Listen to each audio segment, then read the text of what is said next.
C'est que lui, c'est au niveau vraiment de la présence sur glace, puis du côté macho quasiment de la game. T'sais. Et ça, c'est rare qu'un gars de 21 ans arrive et tout le monde fait « Wow, attends une seconde, là, ce gars-là, on est obligé d'en tenir compte, il est imposant, il est intimidant, il va nous frapper, on doit garder la tête haute. » Alors, je pense que ça a rendu ça plus possible ou plus vraisemblable qu'il tombe dans ce piège-là à cause justement de la situation particulière dans laquelle il était. Oui, il se fait appeler le shérif, est un des favoris de la foule. Caulfield a vécu ça un peu, je pense aussi. Rappelez-vous, il est arrivé pendant la saison de la pandémie, ça se passe super bien, il connaît des bonnes séries éliminatoires, puis déjà, ça devient une vedette, puis un des favoris des partisans. Puis, bon, l'année d'après, il y a des gens qui disent que Dominique Ducharme lui a coûté son trophée Calder. Ça a été, je pense qu'il avait marqué un but en 30 matchs là, de mémoire environ. Ça se passait très, très mal en début de saison, mais je pense qu'il y avait un peu aussi de... son visage était placardé partout à travers la ville. Il faisait des pubs pour McDo ou autre. Il avait été propulsé extrêmement rapidement. Il avait connu des bons débuts, même si on s'entend qu'on parle pas du même type de joueur du tout. Peut-être qu'il pensait que il y aurait une certaine facilité, le mot peut-être fort un peu, mais qu'il maîtrisait la situation, tu sais. Puis disons qu'il y a eu un solide rappel à l'ordre aussi, donc c'est pas inhabituel. Puis c'est vrai que le point que tu apportes d'être propulsé dans ce vedettariat très rapidement là. À Montréal, en plus, c'est un marché où tout l'engouement fait en sorte que dès que ça marche le moindrement, ben tu deviens un peu la saveur du mois, surtout si... Et les gens sont tellement affamés d'espoir, puis regardent tellement vers l'avenir que quand tu as une de ces personnes-là qui représente l'avenir puis qui connaît des succès immédiats, ben c'est sûr que tout le monde s'emballe, puis à un moment donné, ben c'est très tentant de se laisser porter par cette spirale-là, tu sais, qui te monte, mais à un moment donné, qui devient un peu artificielle, démesurée, puis c'est bon de retomber sur le plancher des vaches. Cela dit, là, il est dans une situation un peu embêtante, parce qu'il est dans... Une petite rotation, là, pour l'instant. Non, puis c'est pas très confortable pour, retrouver son aplomb, tu sais. Je lisais que, c'est ça, tu rapportais à Alex que il joue un peu dans la peur de faire une gaffe. Ben, c'est ce qui se dégage en ce moment, moi, je trouve. J'ai trouvé ça particulier qu'il aille s'excuser à Martin Saint-Louis après ses 2 punitions, c'était contre les Highlanders. Il sait qu'il a fait des erreurs, puis Martin le sait, puis je sais pas à quel point on a besoin de revenir là-dessus en long et en large, mais c'est correct. Regarde, il a pris ça sur lui, puis c'est un gars assez humble. Mais ça témoigne d'un état d'esprit qui est pas... Mais on dirait que c'était comme un peu moins le couteau entre les dents. Tu vas t'excuser. Je sais que je me suis trompé. Moi, je m'excuse jamais. J'aurais pas dû faire ça. Ça, c'est une bonne attitude. Regarde ça, c'est une bonne attitude. Ouais. Puis bon, mais c'est pas grave en soi ni rien, mais il me semble que le Arbor Jackay de l'année dernière se serait pas excusé d'avoir raté son jeu sur Matthew Barzal, par exemple, puis de l'avoir accroché un petit peu trop haut. Puis alors, c'est peut-être juste de... Là, il faut... Peut-être que s'excuser, c'est aussi lancer le message à son coach que je comprends... Il a compris. Je comprends ce que tu sais, là où je dois m'améliorer, je suis capable de reconnaître les choses que je fais pas bien, puis j'aime mieux le communiquer directement, tu sais, au lieu de faire « Non, tu sais, hier, c'est hier, je me reprendrai la prochaine fois », puis je pense qu'il veut surtout pas dégager l'impression d'un gars qui est au-dessus de ses affaires. Non, c'est vrai.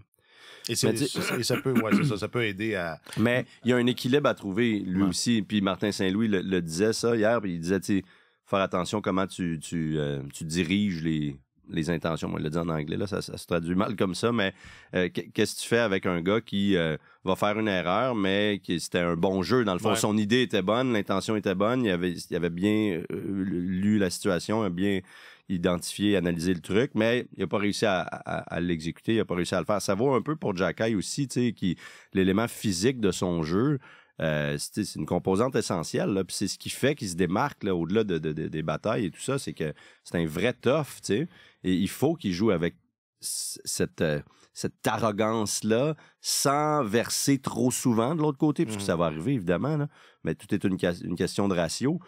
Alors, tu sens là, que Jackay est peut-être un peu mêlé là-dedans. Là. Ou mêlé, je sais pas si c'est le bon mot, mais il cherche l'équilibre en ce moment. Puis Saint-Louis en est conscient.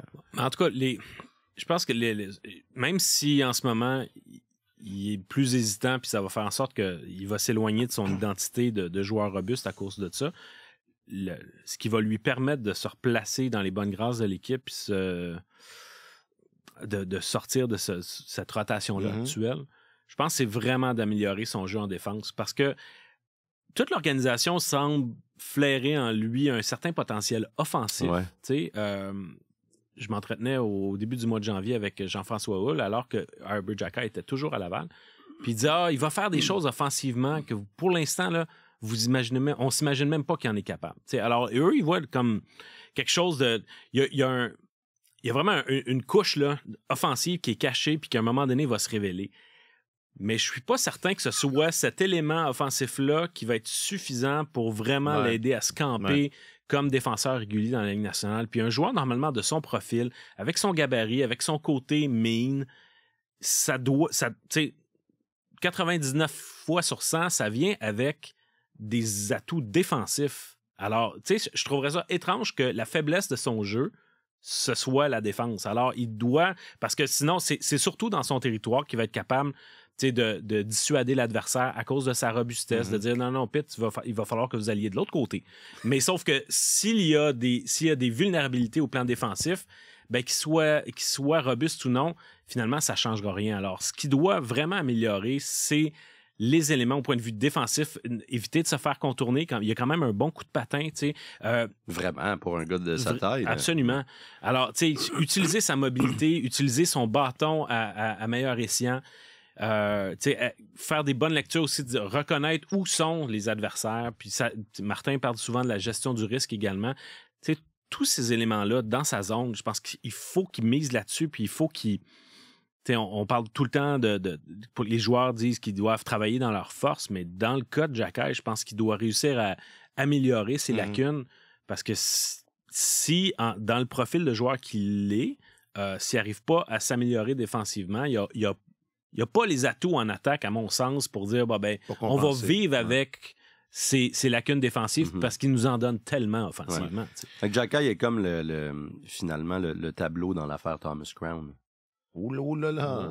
Ouais. Il y a une couche. Quand on a peint à l'eau, une couche. Attention, divulgachi. Ouais, c'est sorti en 99, je pense. Non, mais il y en a qui tu l'as pas vu, c'est parce que tu veux pas le voir. Ouais, c'est ça. Il y a une couche peinte à l'eau par-dessus le monnaie. Et là, quand les gicleurs partent, ça révèle le monnaie sous la couche. Le monnaie étant ici la couche offensive d'Arber Xhekaj. Puis la peinture à l'eau étant ce qu'on soupçonne pas, c'est-à-dire ce qu'on voit, ce qu'on cache, ce qui est caché. Un peu comme Pierce Brosnan. L'aimez-vous, Arber? S'il fallait que ce soit lui qui quitte, parce que tu parlais du ménage, s'il fallait que ce soit lui qui quitte, seriez-vous triste? Ben, évidemment. Premièrement, j'aime le gars. Donc, je serais triste pour ça. Mais au-delà de ça, le hockeyeur a trop des atouts uniques pour que le Canadien puisse s'en départir si tôt là, dans son développement. Ça demeure... Mais Martin, qui n'est pas là et qu'on salue, utilise souvent le terme « c'est une licorne ». Ouais. Bon, mais c'est ça. Il y a quelque chose que les autres n'ont pas. Alors, c'est un pensée si bien. Là. Les questions quand les gens parlent d'échanger Arber Xhekaj, c'est simplement parce qu'en ce moment, il ne connaît pas une bonne saison. Mais quand dans une perspective à plus long terme, c'est un gars qui a énormément de valeur. Et de potentiel. C'est peut-être pour ça qu'il y a des gens qui voudraient l'échanger. Ben mais tu changes pas un gars quand il est au plus bas de sa valeur de toute manière. Oui, parce qu'Harris, ça vaut pas grand-chose. Dans le sens, c'est plus... C'est pas qu'on veut l'échanger, c'est juste qu'il y a juste 6 postes. Et encore, et qui plus est, 3 à gauche. Ouais, mais... À un moment donné, quand tu vas rentrer en séries éliminatoires... Oui, non, je comprends, mais je veux dire, il y a un ménage qui s'impose. Ah oui, ça va se faire, c'est sûr. Souhait, ça peut pas... Ah oui, parce que Reinbacker, Mailloux... Il y aurait 3 gardiens de but. Je sais que ça sonne complètement ridicule, mais ça n'a pas d'allure. Donc, et de tous ces défenseurs-là, gauchers, c'est ça. Xhekaj, d'ailleurs, tu vas pouvoir faire quelque chose avec ça si jamais tu décides que c'est lui que tu sacrifies. Là, pendant qu'il était à Laval, Sportsnet rapportait il y a quelques semaines qu'il y a plusieurs équipes qui étaient en quittent cette disponibilité et que la réponse aurait été un ferme non. Non, puis c'est très, très correct. Là. Mais ça, on va avoir de la peine, c'est ça? Non, mais il partira pas, là. Quand Xhekaj va être échangé, on va faire un épisode spécial. Posthume. Il ne sera pas échangé. Avec de la musique triste. Avec la toune de l'affaire Thomas Crown. de Nina Simone. Nina Simone. Oui. Le titre. Centerman. Bravo, Marc. Il y a de la culture ici.